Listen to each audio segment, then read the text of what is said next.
Salut bande de pirates, alors aujourd'hui je vous montre comment faire cet effet en CSS. Allez, c'est parti, allons-y.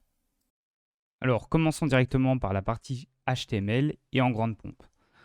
Donc ce que je vais faire, c'est me créer une div que je vais appeler carte container, qui va être le container de ma carte.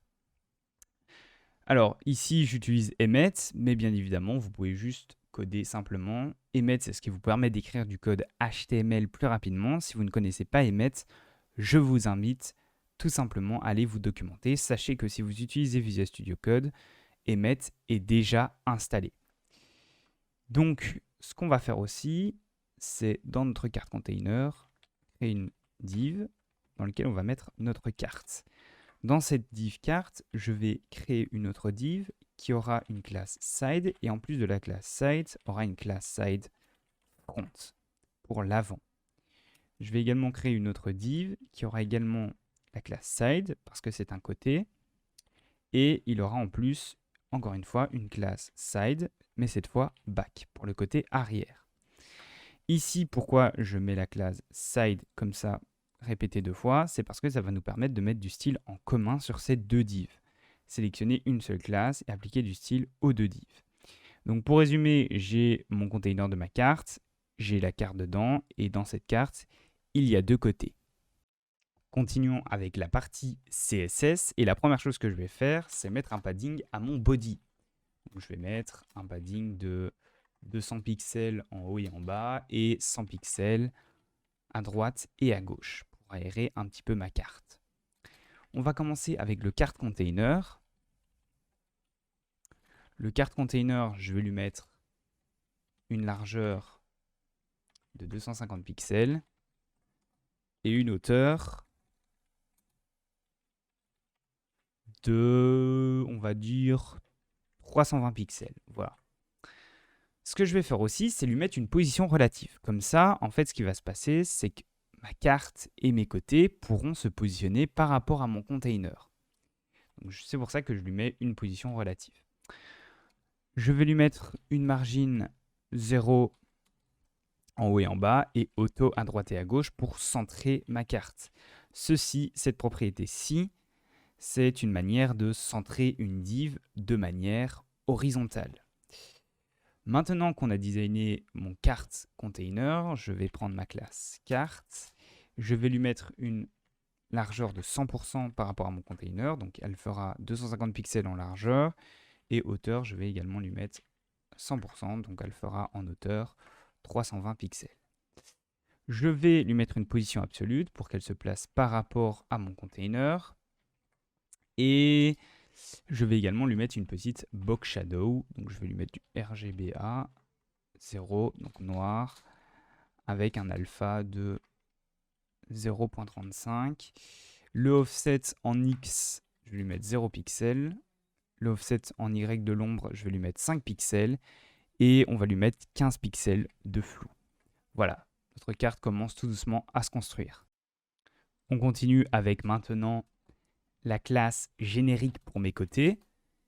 Et mes côtés auront chaque fois une largeur de 100% et une hauteur de 100%. Donc ça, si vous ne comprenez pas, en fait, ils vont prendre la largeur et la hauteur de ma carte, qui lui-même prend la largeur et la hauteur en entièreté de mon carte container. Donc au final, mes côtés feront 250 pixels en largeur et 320 pixels en hauteur.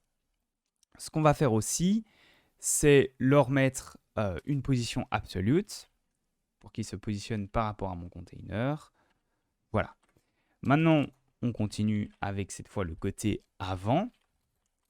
Et le côté avant, on va lui mettre une background color. J'ai décidé de choisir cette couleur-ci. Vous mettez la couleur, bien évidemment, que vous souhaitez. Après tout, c'est votre carte. Vous voyez que le côté avant montre le bout de son nez. On va continuer avec le côté arrière. Et je vais également lui mettre un background color.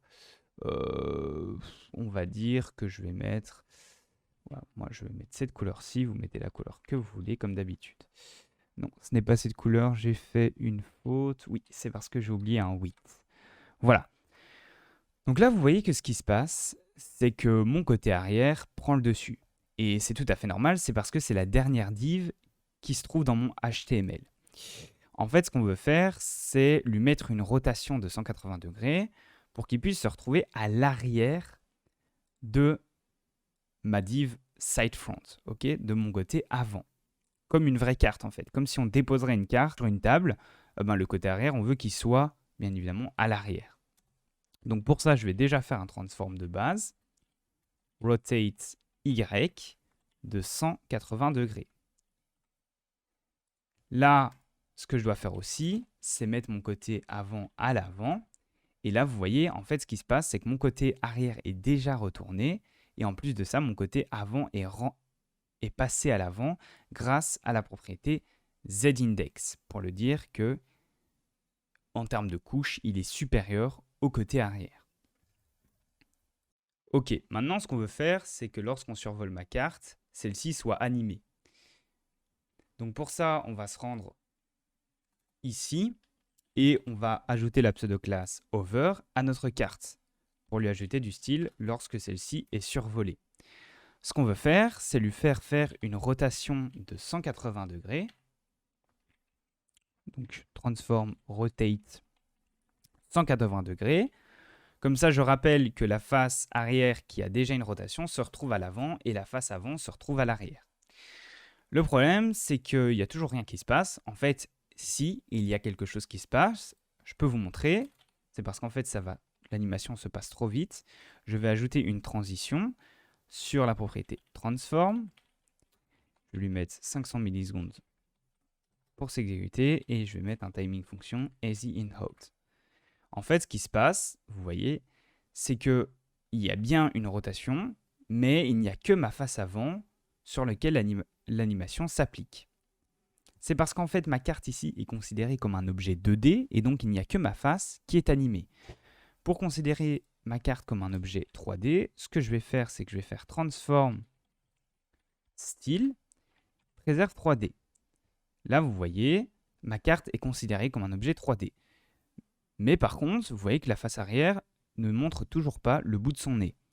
C'est parce qu'en fait, la face avant cache la face arrière. Donc ce que je dois faire, c'est que pour les deux côtés, donc la classe générique ici, je vais tout bonnement lui mettre la propriété backface visibility à hidden. Ce qui va permettre que lorsque je serai sur la face avant, la face arrière sera cachée. Et ainsi de suite, lorsque la face arrière sera cachée, la face arrière montrera le bout de son nez, ce sera la face avant qui sera cachée. Et donc là, vous voyez, ma carte est bien animée. Alors maintenant, on va ajouter un petit peu de style. Ce qu'on va faire, c'est qu'à nos deux côtés, on va ajouter un petit border radius de 3 pixels. Voilà. Vous aurez pu mettre plus, vous aurez pu mettre 10 pixels. Vraiment, faites comme bon vous semble. Voilà. J'espère que ce petit tuto vous aura été utile. Si vous avez la moindre question, n'hésitez pas à me les poser en commentaire. Allez, bye!